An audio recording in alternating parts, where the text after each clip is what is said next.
অনেক ছোটবেলার একটা গান আমার মনে পড়তেছে, ই চিক দানা বি চিক দানা দানার উপর দানা, ই চিক দানা বি চিক দানা দানার উপর দানা।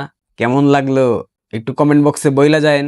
ইনকিলাব মঞ্চের ছেঁড়া হাদি, যে কিনা বাংলাদেশ আওয়ামী লীগের কর্মী সমর্থকদেরকে মাওয়া ছিঁড়ে ফেলতে বলেছিল, যে কিনা বাংলাদেশের আওয়ামী লীগের কর্মী সমর্থকদেরকে সবসময় দৌড়ের উপর রাখার চেষ্টা করেছে, যে সব সময় উগ্র ভাষায় কথা বলতো, অশ্লীল ভাষায় কথা বলতো। 5 আগস্ট পরবর্তী বাংলাদেশের রাজনৈতিক প্রেক্ষাপটে অশ্লীল উগ্র ভাষার প্রবর্তক শরীফ উসমান হাদি, তাকে তার সহচররা গুলিবিদ্ধ করেছিল। এরপর সেখান থেকে ঢাকা মেডিকেল থেকে এভারকেয়ার, এরপর এভারকেয়ার থেকে রাষ্ট্রের টাকায় তাকে সিঙ্গাপুরে নেওয়া হয়েছিল চিকিৎসার জন্য, উচ্চ চিকিৎসা। কিন্তু সৃষ্টিকর্তার ডাকে হাদি পরপারে চলে গেছে। ভাবতে পারতেছেন জুলাই জঙ্গিদের পরিণতি কি হতে পারে ভবিষ্যতে? এই জুলাই জঙ্গিরা যারা কিনা প্রতিনিয়ত বাংলাদেশ আওয়ামী লীগের কর্মী সমর্থকদেরকে মব করেছে, সাধারণ মানুষ, মুক্তিযোদ্ধা, বঙ্গবন্ধু প্রেমী যারাই বাংলাদেশে ছিল প্রত্যেককেই মব করেছে।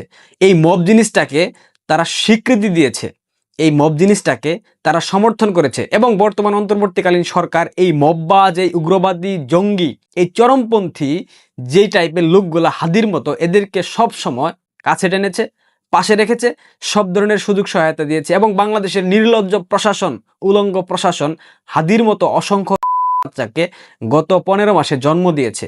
হাসনাত আব্দুল্লাহ হাদির পর নেক্সট লক্ষ্যবস্তু, সে নিজেই তাকে সেটা দাবি করে নিয়েছে যে তাকে হত্যা করা হতে পারে।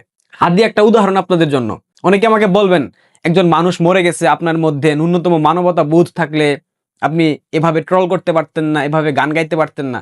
সুশীলতার মাইরে ... বুঝেন না কি বলছি? সুশীলতার ধার ধারি না। যেই উগ্রবাদী, জঙ্গি, চরমপন্থীরা বাংলাদেশের স্বাধীনতা, সার্বভৌমত্বকে হুমকির মধ্যে ফেলে দিয়েছে, যেই উগ্রবাদী, চরমপন্থী, সন্ত্রাসী জঙ্গিরা 80 বছর বয়সী বৃদ্ধা একজন নারী নেত্রীর অন্তর্বাস নিয়ে উদযাপন করেছে, যেই চরমপন্থী উগ্রবাদী জঙ্গিরা বাংলাদেশের সাধারণ মানুষদেরকে অশান্তির মধ্যে ফেলে দিয়েছে, বাংলাদেশের সকল কিছুকে ধ্বংস করে ফেলেছে, প্রত্যেকটা সেক্টর, বাংলাদেশের প্রত্যেকটা অর্গানকে বিপর্যস্ত করে ফেলেছে, সেই জঙ্গিদের মৃত্যুতে বাংলাদেশের সাধারণ মানুষ খুশি হয়েছে, উৎসব করছে, মিষ্টি বিতরণ করতেছে। বিলিভ না হইলে তার যে মৃত্যুর স্ট্যাটাসগুলো হয়েছে, তার মৃত্যুতে যে গণমাধ্যমগুলো সংবাদ প্রকাশ করেছে, প্রত্যেকটা গণমাধ্যমের সংবাদের কমেন্ট বক্সে আপনারা গিয়ে ঢুকে দেখেন, আপনারা নিশ্চয়ই বুঝে যাবেন এই জঙ্গি, উগ্রবাদী, অশ্লীল, অশ্রাব্য ভাষার যে প্রবর্তক এই শরীফ উসমান হাদির মৃত্যুতে তারা খুশি হয়েছে। কারণ বাংলাদেশ কিছুটা হলেও পাপ মোচন করেছে, কিছুটা হলেও কলঙ্ক মুক্ত হয়েছে। আজকে এই সন্ত্রাসী জঙ্গিরা বাংলাদেশের স্বাভাবিক রাজনৈতিক পরিস্থিতিকে একদম ধ্বংসের মুখে ঠেলে দিয়েছে। রাজনীতি রাজার নীতি, রাজনীতি করতে হলে ন্যূনতম ভদ্রতা, মার্জিত আচরণ, বিনয়ী হতে হয়।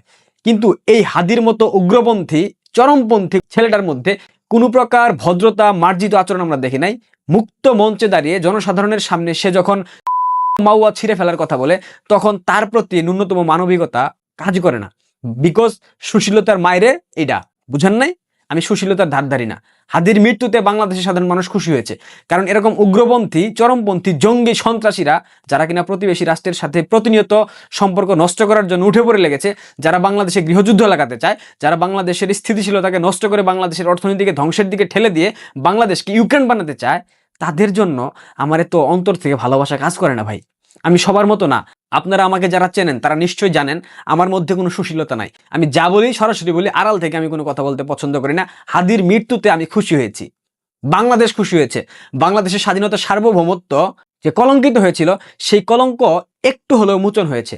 এবং আরো যে জঙ্গিগুলো আছে এদের এরকম নির্মম পরিণতি হবে। আমি খুব করে চেয়েছিলাম হাদি বেঁচে থাকুক, হাদি বেঁচে থাকলে হাদির সাধারণ মানুষ ছিঁড়ে ফেলতো।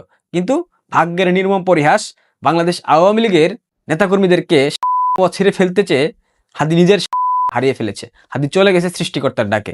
নেক্সট লক্ষ্যবস্তু কে, সেটা দেখার অপেক্ষায় থাকেন। ভালো থাকবেন, পারলে শেয়ার করে দিয়েন। ধন্যবাদ।